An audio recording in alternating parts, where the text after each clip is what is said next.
Hi, good evening. Today is January 2nd, 2026, and it's 9:06 p.m. U.S. Central Time. And my name is Rinaldo J. Aguiar Marcano, and I'm recording this video from my home located at the 2302 Britton Ridge Drive, Katy, Texas 77494, and located 300 feet away from the house of Robert Mueller, who is or was a director of the FBI for several years. So today I'm recording this video to record some information I received. I just came back half an hour ago from picking up messages, and I put them together, and I got some information that the same idea as the last time, right? I haven't verified if this is true, but it's possible that I have a way to do it, right? So my goal by doing this is just recording what I got, and if it turns out to be the case, then it would be validation that nobody can say that I made this up after the fact, after I had discovered it, right? Um, so it's just it's not earth shattering or anything, but it could be important, right? So I'll start by that, right? So I will start by mentioning the things that I received, and then at the end, I'm gonna do a quick recap of the things that have happened over the last, I don't know, probably 5 to 6 days. I haven't recorded one of these videos in a while because I've been busy shortening out this, this series of directories that I'm doing, right? So I've been, as I said in the previous video, I'm occupying all my time on that, right? So that's why I haven't been able to record one of these videos in the last few days. So I'm going to recap what's happened, because a lot of interesting things has happened as I've been doing these books and publishing these books, right?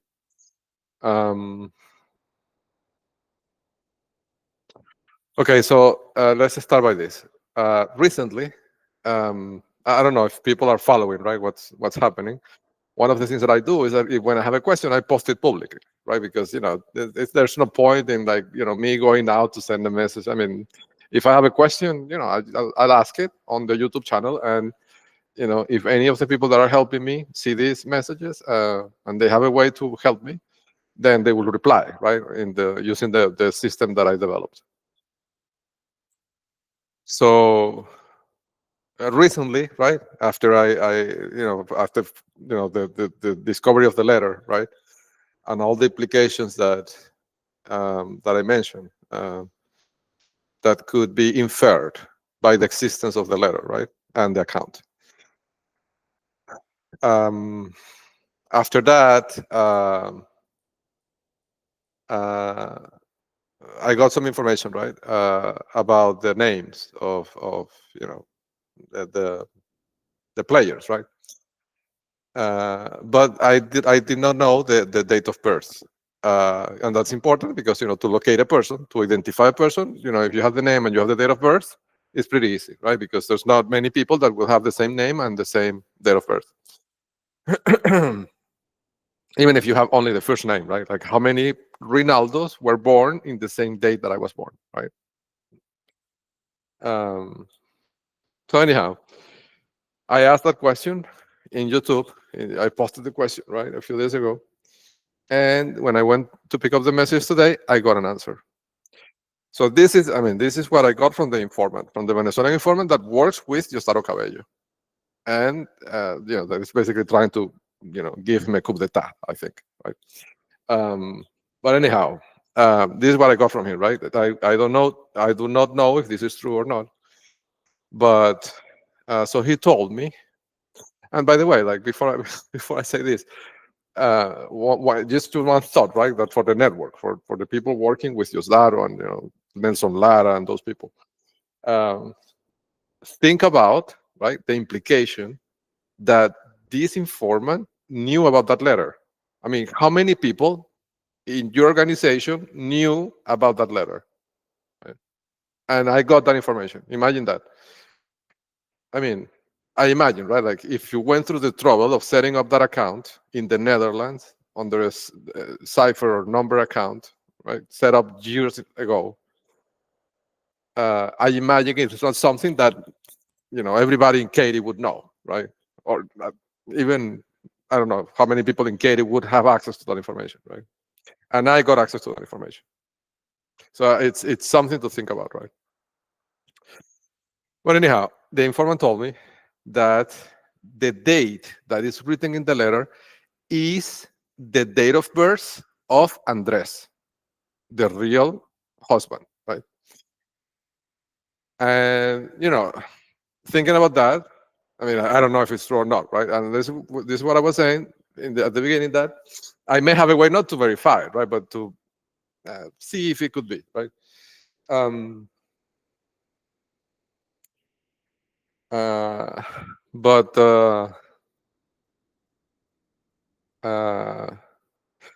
thinking about that possibility, right? If that's true, it would make sense, right? Because like it has to be something, right? If it's the password, and, yeah, and he told me that it's a piece of information that is required to access the money.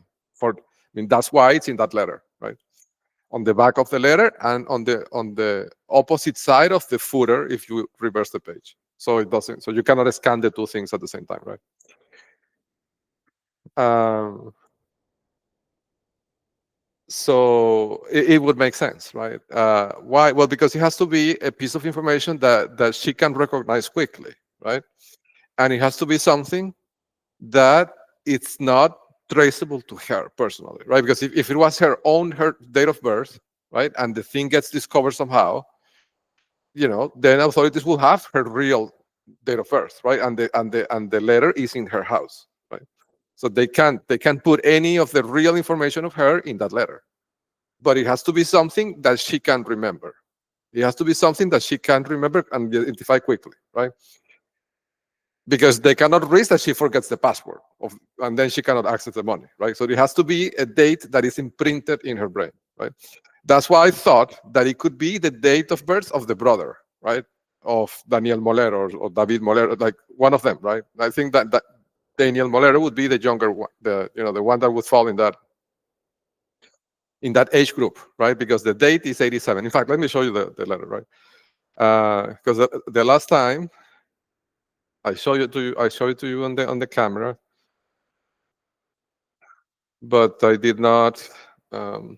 So this is what I'm showing you here is the Google Cloud bucket, Google Cloud Storage bucket, and the name of the bucket is KOL-mobile-2024. It says 2024 because I started this bucket long time ago, but I realize now that it wasn't a good idea to put the year because now we're in 2026, right? It looks like this is old. Anyhow, it's too late to change it, right? So in this storage bucket, there is a folder called court evidence, right? And then I have it categorized by player, right? But in there is a folder for the Moleros, right? And within that, there is a folder about this letter, right, which is the Bel Air Hotel letter. And there's only one file in there, which is basically what I sent this to the IRS already, right? So I sent the letter to the IRS as part of a Form 211 submission. So this thing that you're seeing here is that submission, right? And it has the letter attached. So I want to show you, right? So this is the letter itself.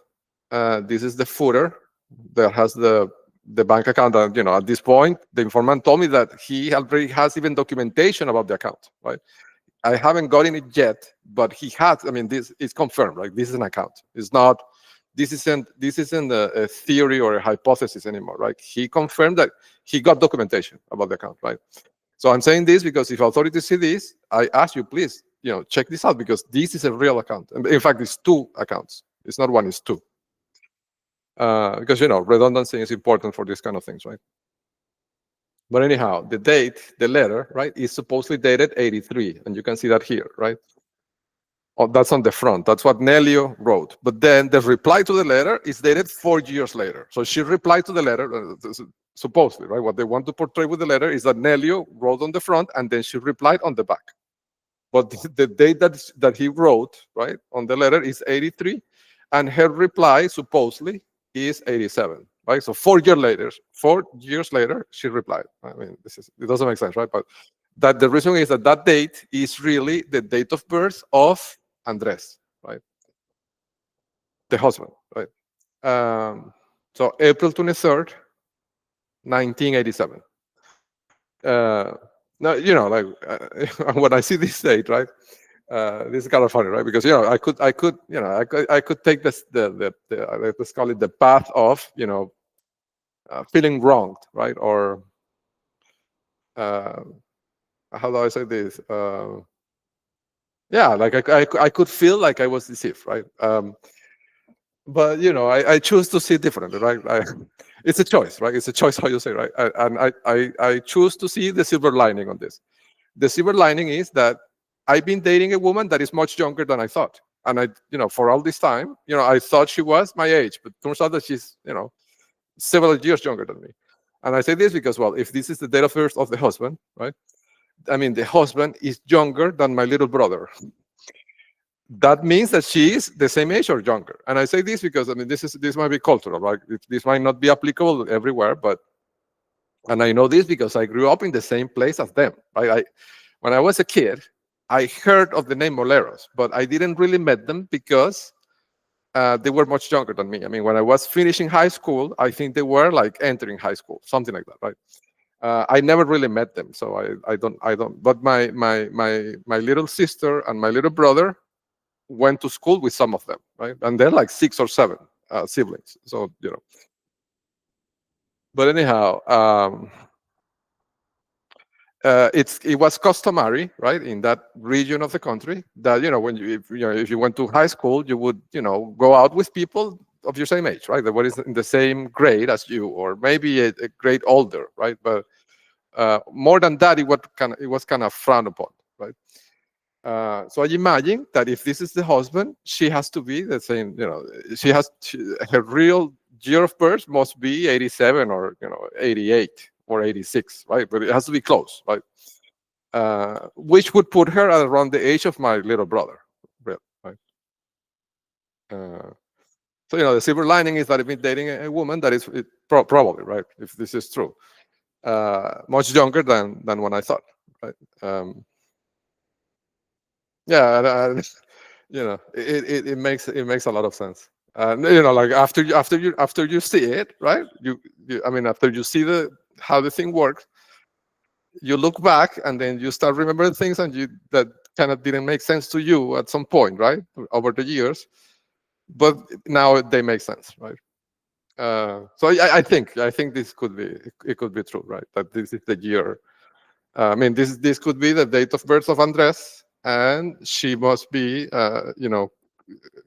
in the same age group at least, right?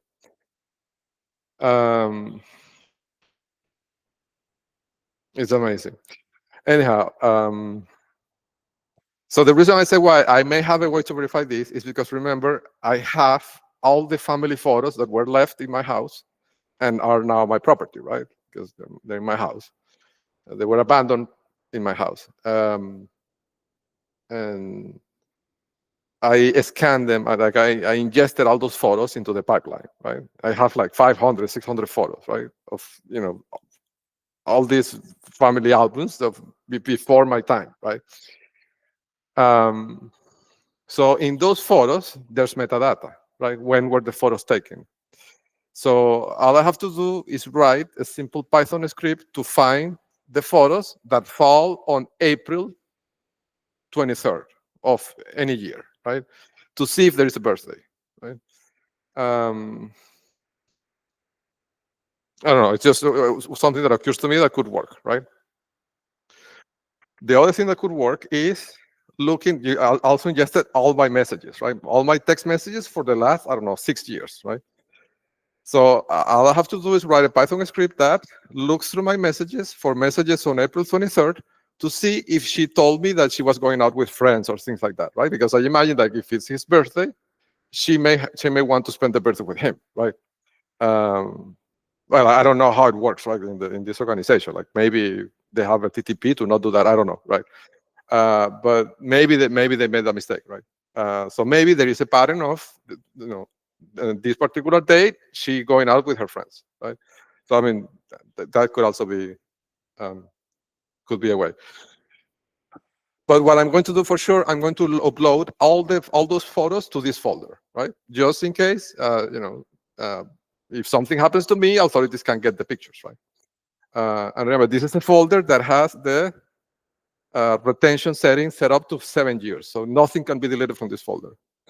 So once I put them in there, they cannot be deleted. And I'm going to put them in there after this demo. So it could be another way. So I guess the status at this point is that at this point I know his first name is Andres, and his date of birth is April 23rd, 1987. Right? With those two numbers, I'm pretty sure I can find him, right? And I already, have people trying to find him, just so you know. Yes. Anyhow, so that's one thing, right? Well, and here's the letter. And here you can see, right, how this letter, I mean, the width of the letter is the width is letter, like letter size. It's a 8.5 inches wide, right? But the length is like 12 inches. It's more than letter. And I mentioned this before. This is a feature, so the footer doesn't get a scan. So that's why I had to scan it in 3 different passes, right? Like you see, to get the footer on this part, I had to cut off the header, right? You see how the logo of the hotel is cut off. And then if you go down, to get the upper part, you will see the footer is cut down, right? And it's cut off exactly where the footer starts, right? This is an amazing piece of engineering, right? Because what they did was to think about how to structure the size of the letter, the paper, to make it impossible to scan it, right? In a way that it's impossible to get the bank account number. However you do it, right? You have to do it in 4 steps. And look, when you scan this, like if you want to scan the footer, you have to position the page offset, right? And if you do that, then you will miss the password, right? The date of birth of Andres, right? Which is necessary to access the money. So it's an amazing piece of engineering. Because it uses, how do I say this? Like I don't know how to put it into words. But as an engineer, I see this and I see beauty in this design. Like I see, that somebody really put effort into thinking how to do this. Well, I don't know, but maybe this is something that developed over the years, right? By experience, it could be. I don't know. But if this was something designed by a person, that person is a genius, right? There's somebody that must be recognized for this, right? Amazing. Yes, and you have here also the Form 211 with a list of people. Some of them, I think, even have social security numbers and everything. Right? So it's all in there. Right. So that's one thing that happened. Okay. So the second thing that happened was in the previous session that I recorded, right, when I got that information about the letter, I mentioned about the books that the directories that I was designing, right? And at that point, I had something like 6. Well, at this point, I have 20 something, right? It exploded. I industrialized the production of these books. And these are books that are produced algorithmically. Like all these directories are produced algorithmically without edits. I'm not taking an editorial role in this, right? Like they are just produced by the data that got leaked by the Venezuelan intelligence services on 2024. And using my proprietary technology to rank the places, right? So as I was doing this, right, I started, of course, and remember, I have this data for more than a year at this point, right? And I've been, during all this year, trying to get this information to the authorities through different channels, but Diosdado Cabello always blocks me, right? He blocks the IRS reports, or like, what he did with, what's his name? Uh, Enrique Morales, what's his name, right? The ICE agent, and Agent Cody, all those ruses, right? But I have this data already computed, right? And I've had it for over a year, right? So I started producing the directories, right? And I started producing them by cities, right? And posting them in Amazon. And I was surprised to see that Amazon was letting me publish the books. I mean, because this is the most sensitive information. Imagine, like, this is basically a database of agents of this massive espionage machine, right? And I know they control Amazon like a puppet, right? So, I was expecting that they would block the books, but they didn't, right? At the beginning, right? So I'm just telling you the story of how the censorship evolved over the last week, okay? Because it's been a saga on itself. Maybe let me go to Amazon, right? So if you look for RJ, so my name, and then she's list, you'll see the books, right? So these are these red books. I call them the red pages, kind of a reference to the yellow pages, and red because the Communist Party of China, and the PSUV, right? The Partido Socialista Unido de Venezuela, right? Right. So in this series that you see here, right, there's 16 books. Now, they were letting me publish the books, right? To be honest, I feel weird say letting me publish, because it feels like it's a privilege, right? I mean, when I say it that way, which shouldn't be, right? Supposedly there's freedom of speech, right? And I should be able to, I mean, as long as I'm not publishing anything that is a criminal, right? I mean, there's certain type of publications that would be a crime to publish them, right? Like, for example, you cannot, and here I don't know the details, but you cannot, for example, publish a manual on how to commit a mass murder, right? Like that's illegal, right? But this is a directory of addresses, right, with numbers. There's nothing illegal about this, right?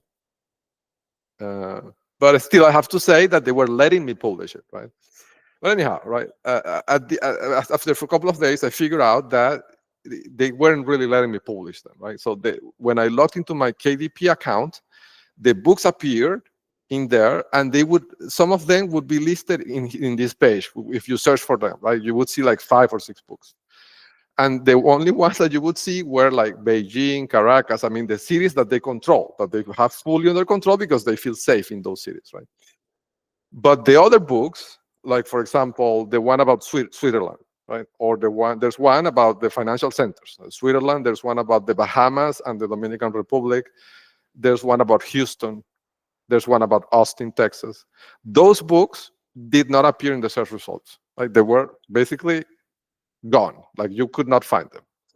And if I logged into my KDP account, I could see them, like they appeared as published, right? And if you go, I cannot do that here because I don't have the account open here, but if I log into KDP, what I see is the list of books that I have published, and each book has a link. If I click on the link, it goes to Amazon, and I can see the listing in the Amazon website, even if the book is not findable or searchable through the search in Amazon, right? So I realized that what they were doing is that the links were intentionally broken. So I mean, the books appeared in my KDP account, but if I click on the link, the page was a broken link. It said 404, we cannot find this page, right? So effectively, the books were not published, right? They appeared to be published to me, but the links didn't work, right? And they did this with a specific set of books. It wasn't with every book. It was with the book about the Dominican Republic, Houston, Austin, Seattle, San Francisco, Toronto, Ontario, and Switzerland and Verona. And for people that are not familiar, that area is important because it's a corridor, right? And I know this because I know several agents of this network that have gone to Verona and then crossed by land to Switzerland. So I think the modus operandi is that they go through Italy, they go to Verona, cross to Switzerland, make a deposit or a withdrawal, and then come back to Italy, right? And I say this because I've known more than one person, multiple people that, for some reason, always do this trip to go to Italy, Verona, and then they go to this ski resort in Switzerland that is just crossing the border. It always was strange to me why all these people that I knew always made this exact same trip, right? I mean, it sounded to me like a statistical anomaly. Because, I mean, what are the chances, right? That all these people that are disconnected to each other, it's like, to give another example, right? It's that the trip to Bogota.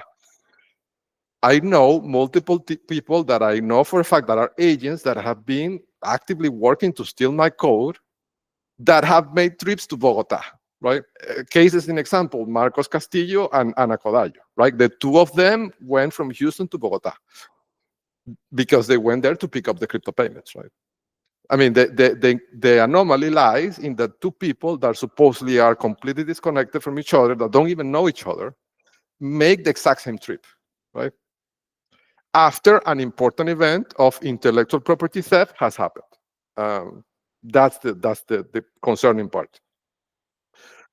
So anyhow, that Verona, Switzerland corridor, it's an important pathway to move money. The other one that I've also seen consistently, case in example, Ramon Sanchez from New Jersey, is Miami going by boat to the Bahamas, right? The same thing, right? People that I've seen firsthand working on these projects that they have that make these repeated trips in this way, right? So anyhow, when I published the book about Verona, Italy, and Switzerland, which I put them together in the same book precisely because of this reason, right? They blocked the book in this way, right? It wasn't obvious to me that the book was blocked, but if you click on the link would not open, okay? So I was in that state in which I was working on publishing the books, but the books weren't really published. I mean, some of them were not really published, right? But it all escalated when I published the book about the Dominican Republic. That's when everything went cahoots, right? At that point, they blocked my Amazon account. Blocked, completely blocked. Like, I cannot publish any. I got an email from Amazon, KDP, saying your account has been suspended. I think they even took all the books offline, right, for like 2 days because I published that book. Now, that book is important. And if when people later, I'm not going to do this here, but when people later realize the size of this problem, you will see that the amount of addresses that are marked with high scores in the Dominican Republic is abnormally high. I mean, it has more addresses than Houston and Austin and Dallas combined. And the Dominican Republic is a small island, right? The reason for that is because it's a financial center. And it's a place where many of the people from the PSUV, from the political party that is in power in Venezuela, have luxury properties. So, the way and I'm telling you this because I was born in that country. I know the environment, right? So what they do is that, they do all these things in Venezuela, but then they go and buy luxury properties in Dominican Republic, and they maintain 2 residences, right? So they really live in Dominican Republic, and then they come back to work on Venezuela to do whatever they have to do, right? So the moment I published that book, they blocked my account, and I could not publish the book. So what I did, because I'm used to this dynamic, like this is not the first time that they blocked me, right? They've been doing this for years. So, of course, what I did was to work around it, right? So I went to a service, a printing company, that I can be my own, because, Amazon is kind of a weird situation, right, with the books, because, I mean, if you publish in the KDP platform, because on one side, they are the platform that are selling the books, printing the books, and selling the books, but also they kind of work as a publisher. I mean, they have editorial guidelines and they can apply censorship in a way, right? Like if they decide that your book is not meeting their guidelines, they can decide to not publish the book. And this is in the terms and conditions of use, terms of services, and if you have to agree to those to be able to publish a book with them, right? So in a way, this gives them editorial powers, right, over your content. So what I did, I'm not going to start fighting with Amazon over the book, right? I mean, I don't have time for that. So what I did, I went to a company that is really a printing service. You can, print any book you want. Of course, because they don't have any editorial responsibility for the book, you have the editorial power and also the editorial responsibility. But that's fine, right? So I moved the books to lulu.com. That's the company that now is printing my books. And I started moving all the books one by one, the 16 books that I had, right? But I left the Dominican Republic one to the end to see what happened, right? To see if they had the power to block me in Lulu as well. So in Lulu, the process is a little bit different, right? So you upload the content, you upload the book, and then to be able to really publish it, you have to order a copy of the book, and then you have to approve it after you order, the copy, right? It's not like in Amazon. In Amazon, you can upload the book, and it just gets published, right? And then they review it, and if they find something wrong, they will unpublish it or send it back or whatever, right? But in Lulu.com, because you are the editor, right? They put this mandatory step that you have to order a copy, review it, and then approve it. Until you do that, the book is not really published. So when I get to the point, I'm at the book 17th at this point, right, in Lulu. When I get to the point that I'm going to publish the Dominican Republic book, and I'm going to order the mandatory copy that I need to order to be able to approve it, the transaction gets flagged as fraudulent from my credit card because I have to pay for the book, right? To order the book in Lulu, so I can approve that I saw the content printed, I have to pay for the book. And to pay for the book, I need a credit card. And the Communist Party of China controls the credit card, right? So what they did, they blocked the transaction, right? I could not pay for the book. And if I cannot pay for the book, I cannot I can publish it, but I cannot really approve it. And if I can approve it, it doesn't go live, right? So again, it's a way of censorship. They were applying censorship to the book using the control they have over the credit card company, right? So what I did, I sent a letter to Chase, right? And I told them point blank, listen, I'm trying to do this transaction in Lulu. It's only $40, right? It's not a multi-$1,000 transaction. It's only $40, and it's a printing service. I mean, this is a low-risk transaction. It's not electronics. It's not, I'm not buying pharmaceuticals. It's a book, right? And I went further to explain in the letter that I'm printing this book to send it to the IRS as part of a formal submission of a Form 211, which is a whistleblower form. And I am a whistleblower in this context. And I explained to them that blocking the transactions as fraudulent is a way of interfering with my communication with the IRS in this context. Right? And I asked them to forward that letter to their legal department because, if it's a customer service person that reads this, maybe they can say the person didn't understand what I'm saying, right? But any lawyer that reads this understands that this is a very serious thing, right? To block a credit card transaction so you cannot report a criminal activity to the federal government.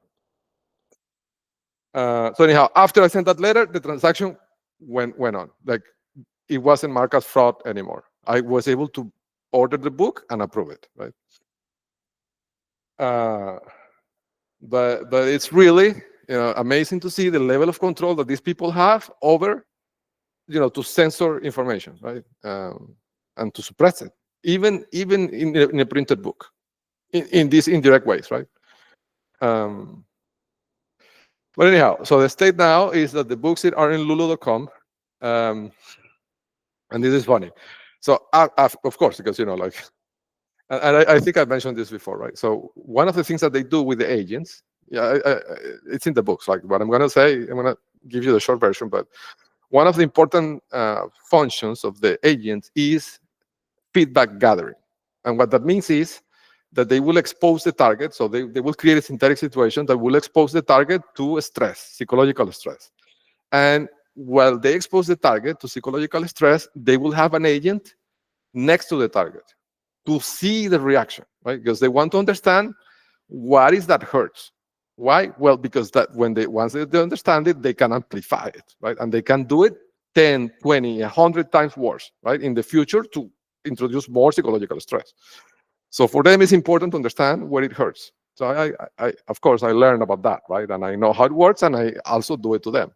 So once I saw what hurts, right, that the director is what hurts. Like the other books that I've been published that are like nonfiction, that they don't care about that, right? Because I imagine, right, they can always say this is fiction or whatever, right?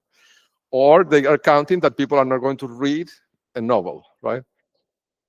But the directory with the addresses and the scores, these did hurt, right? And especially the one about the Dominican Republic. So I understood, right? I understood, right, that I'm on the right track. Well, now that I'm telling you this, let me, to give an idea how they employ the feedback gathering, right? So last year, right, when I started in 2025, actually 2024, this was at the end of 2024, right after I got the Geo Index, I started reporting them to the IRS. So one of the things that they did is that they sent me a letter from the IRS in response to my Form 211, right, submission. And the letter, if you read it, I have it saved somewhere, but you know, I'll give you the short version. But if you read that letter, it's really discouraging. Like, it's a letter that, I mean, if you're a whistleblower and you read this letter, you will not want to report anybody to the IRS ever in your life again.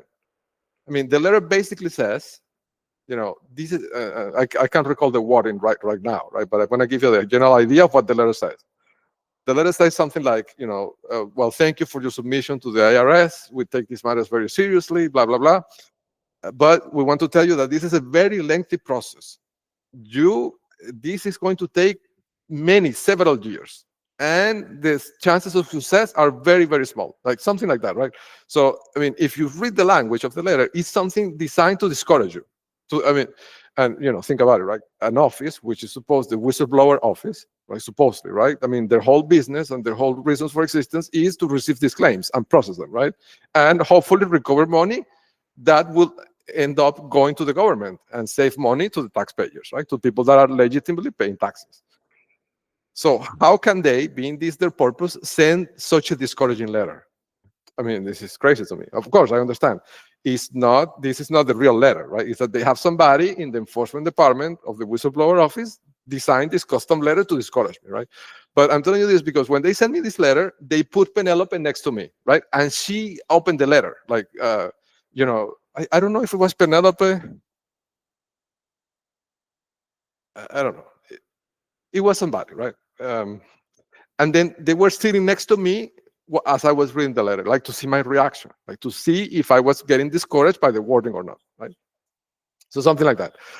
So when I see the reaction, I understand that this is where it hurts, okay?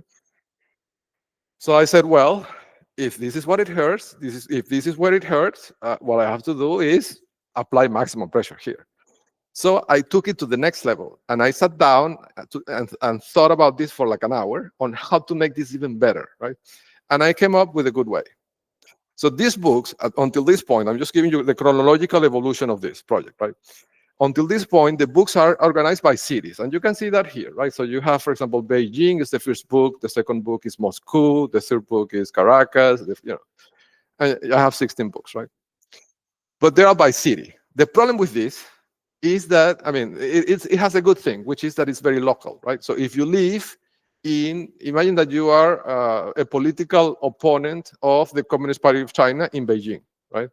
I don't know if they still exist, because after so many years of this, maybe they are already extinct, I don't know, right? But if one of them exists, if there's a real opponent still, they see this and they will understand what's happening, right? Locally in their area.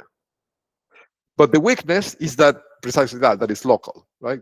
There's no way to see the overall picture because you will have to read and consume the 16 books or the 50 books, how many books I produce, right? So I thought about this and I said, well, what I'm going to do, I'm going to create a book that has in one book the entire planet.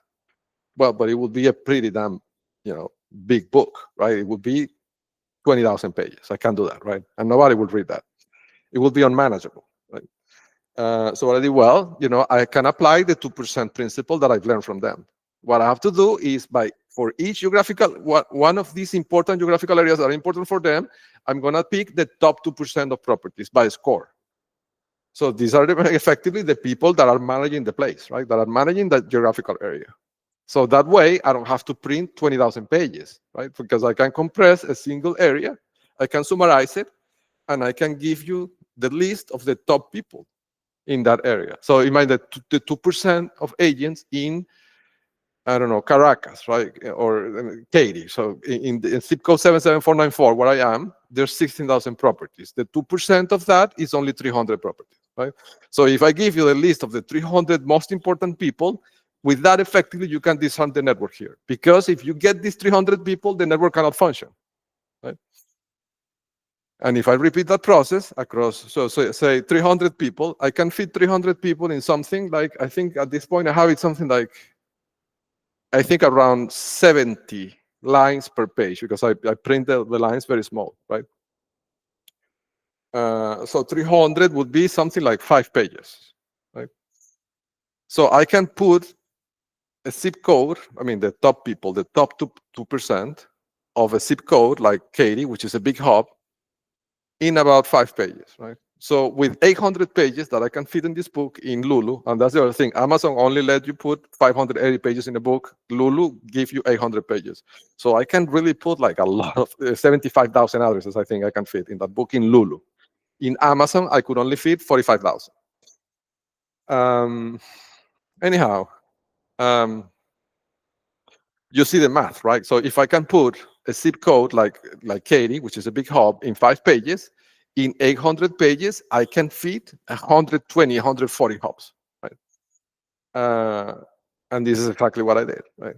So I created these global directories that are split by country, right? And at this point, it ended up being 2 volumes only of almost 800 pages each one. So it's around 1,600 pages. But you have in here the top people around the world, right? In the top areas that they care about. Of course, there are still countries that I did not put into the books, but I'll put them, right? I'll add them. But this will result into a 3rd volume being added, because now we're going to go over the 800 pages limit, right? But this was a tremendous, I mean, with this that I did in these 2 volumes, I got probably like 60% of the important areas, okay? And these books are in lulu.com. Now, interestingly, at this point, when I did this, I was still under the censorship in Amazon. I mean, my account was blocked, the books were disappeared, but I published this directory in Lulu, right? After I did that, the Amazon account came back. I got an email from Amazon saying, hey, we thought about this, we'd reconsider. I mean, I didn't even ask them to reconsider. To be honest, I hadn't seen the suspension email. I saw it today. So my account in Amazon was suspended for the last 2 days and I didn't know. But after I published the directory, those 2 books I'm referring to in lulu.com, Amazon proactively retracted their own suspension. And I think, I mean, this is me speculating, right? I don't have a way to prove this, but I think it's because they want me, they think I'm going to add that book to Amazon. I'm not going to do that, ever. The reason why they want me to add the book to Amazon is because they want me to upload the digital file of the directory so they have it, right? They don't have the digital file. Well, I mean, I think they got it from Lulu. And I know that because, I mean, they have somebody at Lulu already. I know that because the informant told me things that they are doing after they saw the directories. So they already saw the directories, right? And that means that they have somebody at Lulu. Why? Well, because in Lulu, the book is only printable, and it takes 3 to 5 days to print. So if you order the book, it takes 3 days for it to ship, minimum, right? and I published it yesterday. In fact, I published it this morning. It was like at 2 a.m. this morning. So it's impossible that they already ordered it. And in fact, if I already checked in my orders page, and I don't have any orders for these books because I just published them today, right? So they haven't ordered the books. So there's no way that they took the actions that the informant told me. I mean, there's no explanation how they got the book, how they got the content, right? They have to have somebody at Lulu that took the digital file and gave it to them. But even, right, like in that circumstances, they cannot explain how they got the file, right? So what they want me to do is to upload the book to Amazon, right? So they get the file in a legitimate way, right? Legitimate, I mean, more legitimate, right? Like, I guess. And the reason why they want the file is because they want to be able to manipulate it, right? And to create information poisoning, as I described in the previous demo. So that's the reason why they reactivated my account and published all the books that were before. These books were before censored. Like half of these books didn't appear in the search results, and now they appear, right? And even the Dominican Republic, I checked it this morning, and it opened. Before it wasn't opening at all. Let me see if I can find it.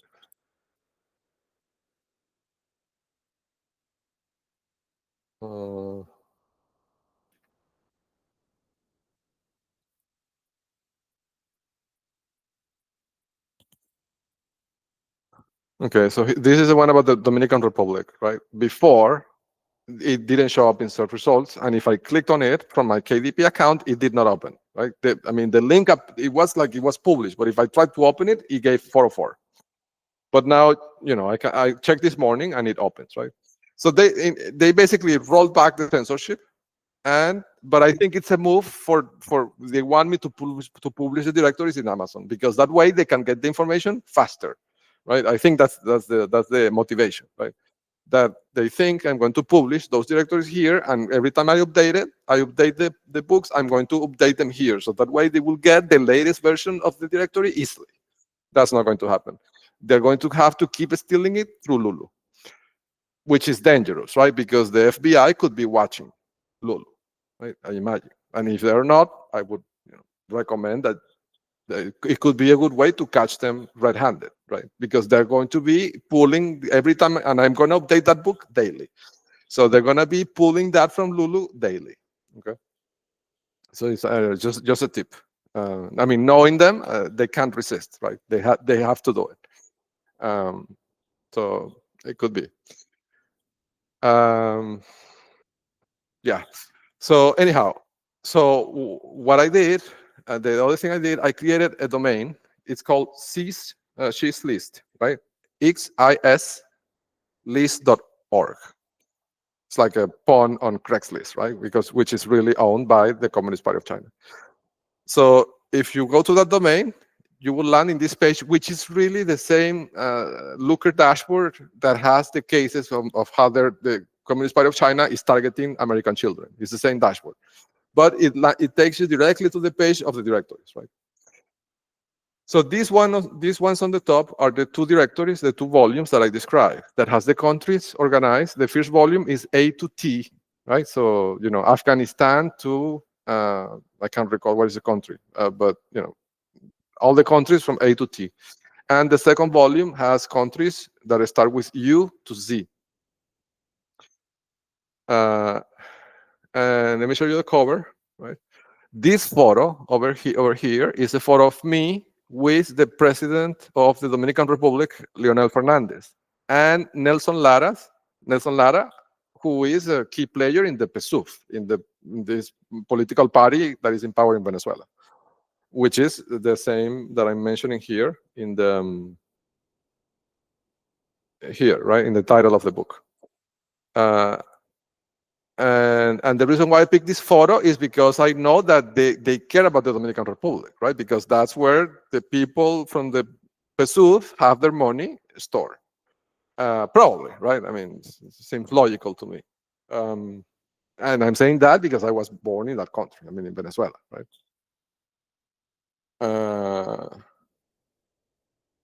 So I think, right, this how do I frame this? My hope is that the existence, even the existence of this photo, lends credibility to what I'm saying.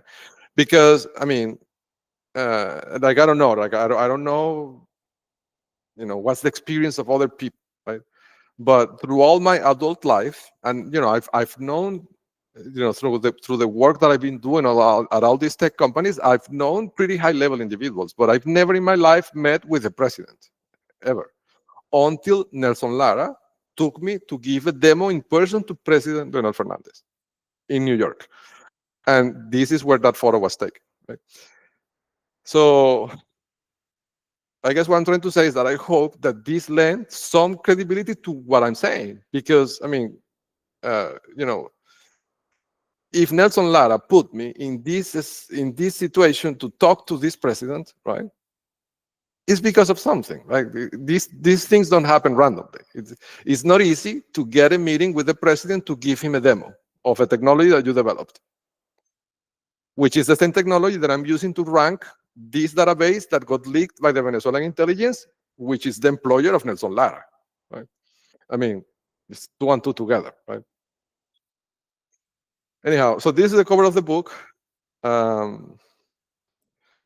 And if you click on that link, it will take you to the Lulu store where you can purchase a book. Right? So this is what I was telling you, that it usually takes 3 to 5 business days. So it's impossible that they already purchased the book. And they haven't, because I would see it in the orders, right? I have access to see not who, but how many books were purchased. And, this book hasn't been purchased, right? But the informant told me things today that let me see that they're taking already actions. They already know what the book says, right? And how do they know it? If they haven't bought it and it's not published in Amazon. So that means that they have some way to get it, of getting it from Lulu. But anyhow, so in this page, so again, if you go to sushislist.org,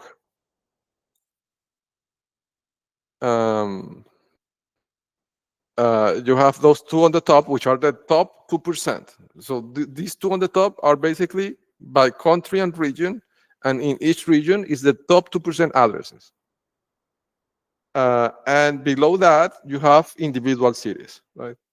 So here you can see what I'm telling you, what I was telling you about the Dominican Republic, right? So you can see in Austin, and Austin is a metropolitan area. It's a political capital of Texas, right? And they only have, I say only, but they have 19,000 properties in there, right? It's a lot of properties, don't get me wrong. But if you take into account the political power, the geopolitical importance of the area within the US, right? I guess the political capital that is in that area, right? And you put that in context with the number 19 properties that they invested into placing there versus 38,000 in the Dominican Republic. It's double. So in the Dominican Republic, it's a small island, right, in the Caribbean. So they have double the number of properties indexed in this database in the Dominican Republic than if you compare it with Austin. And if you compare it with Houston, it's the same. In Houston, they have 24,000. And in the Bahamas, they have, and this is just looking at the number, right?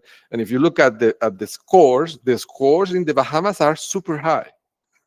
And usually what I see statistically is that the score correlate with the income, with the GDP of the area, right?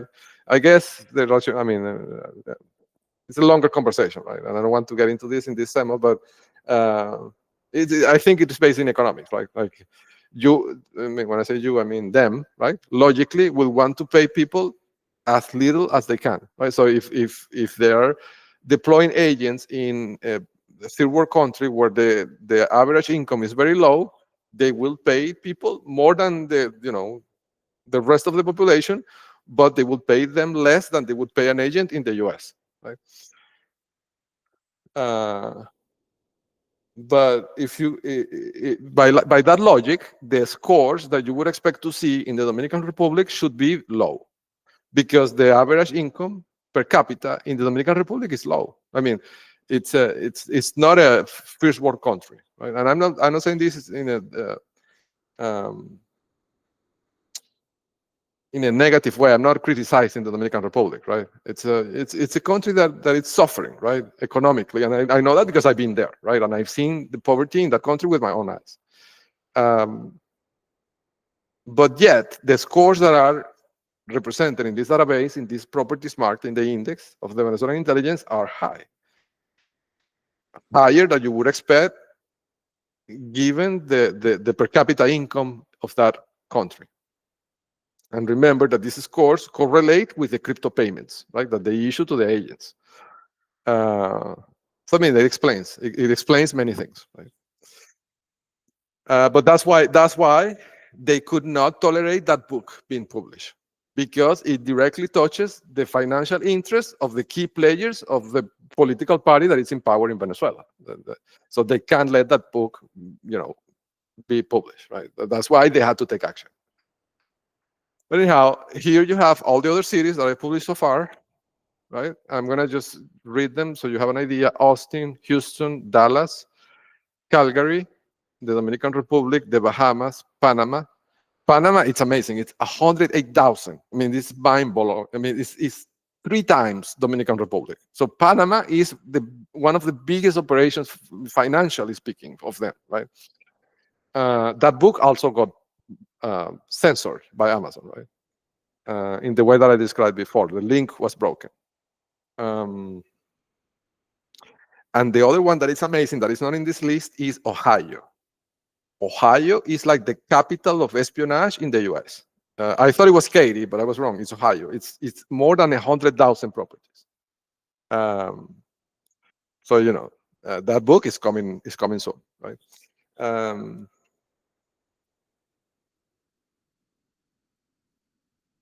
Yeah, and I don't know. Like this is a hypothesis, right? I haven't really tested, and I'm careful. I don't. Sometimes I have ideas of things that could be, and I don't say them until I test them, right? Because I don't want to say anything that is not accurate. But I really don't have the time to test this right now because I have a bunch of things to do. So I'm going to say it in case anybody is interested in working in this project. But a hypothesis I have, and this is just a hypothesis, I haven't tested it, I haven't validated. But a hypothesis I have is that they may have split the areas in the US by, how do I say this? Sort of a demographic targeting, right? So the idea is the Venezuelans take Katy and Houston, the Russians take Ohio, and the Chinese take the West Coast, right? And I'm saying this based on observation, right? I've lived in the West Coast, I lived in the East Coast, I lived in Katy, and I see that demographic in all these places. And of course, they always move me to places that they control, right? But in all these places, there's always one demography that is dominant over the others. Like there's more Chinese citizens in the West Coast, in California, for example, than Venezuelans, right? Or Latinos in general. Latinos in the Silicon Valley area, I'm talking about the Silicon Valley area, right, are a minority. And you could, I mean, I always explain it away by, sociocultural and economic reasons, right? Well, it's an area that is very expensive, and it's not easy for a person that was born in South America to be able to afford a house in San Francisco, right? Which might be, I don't know, right? But now thinking about this, right? When I've been researching this for the last years, 2 years or 3 years after, all this time that I've been doing this, when I encounter players in Ohio, they always seem to be, white, right? Like they could be Russians or Eastern Europeans, or descendants of Eastern Europeans, right?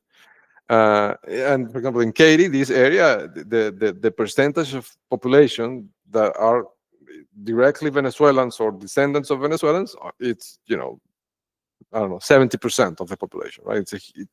This area is dominated by that. So it could be that they split the areas in that way. But I don't know, right? I think it would require a team of statisticians that have access to this data from the census to understand, if this could be the case. But anyhow, Ohio, it's a big hub. It's 108,000, I think, is the number. The last number I saw. So, and if you put that in context, right, it would be more properties than Austin, Houston, Dallas, and Calgary combined. So I don't know. And that explains why all these important companies in the healthcare area, like, Definitive Healthcare and, all these companies, right, are in that area.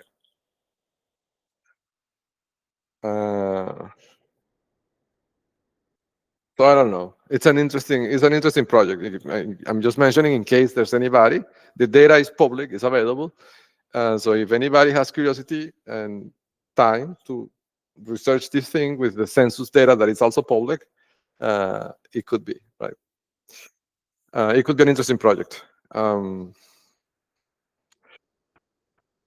So yes, so continuing with the list, you have Beijing, you have Tokyo and Taipei, Caracas, Moscow, Tehran, Seattle, Washington, Switzerland, and Verona. So this is the book that I was telling you that has that financial corridor that I know many people that have done that trip, that go to Verona for tourism, and then they cross by land to Switzerland. So this is that book, right? It has the properties, right? So it could be an interesting project to see these people, whether they have visited these addresses, right? These specific addresses that are marked in this book, right? That would be kind of the smoking gun, and could lead to understanding of what is that they do in those addresses, right? Exactly. Toronto, it's a super big hub, right? 71,000 properties, right? So it's almost like Ohio. I mean, if you put that in context, right, like with Silicon Valley, right? So the west part of Silicon Valley is 16,000 properties, and this is an area that is very important because everything they do is based on technology, right? And the east part of Silicon Valley is 50,000. So if you sum them up, is 66,000. But Toronto has more than that, right? I mean, Afghanistan, 86,000. Kiev, Ukraine, 18,000. Monaco and Warsaw, 14,000.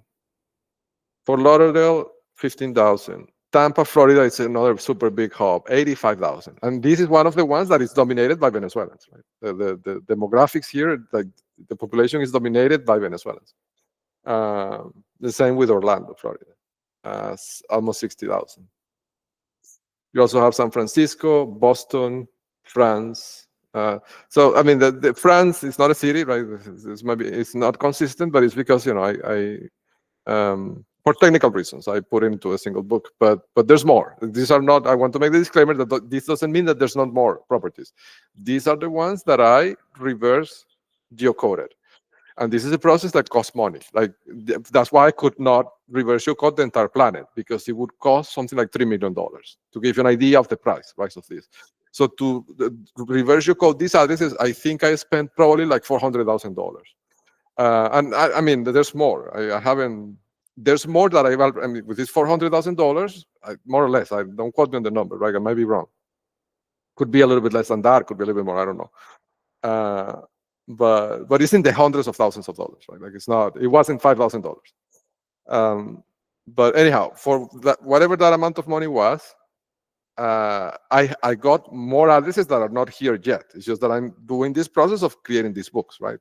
Compiling them into the books. But I have more addresses that I haven't published yet, right?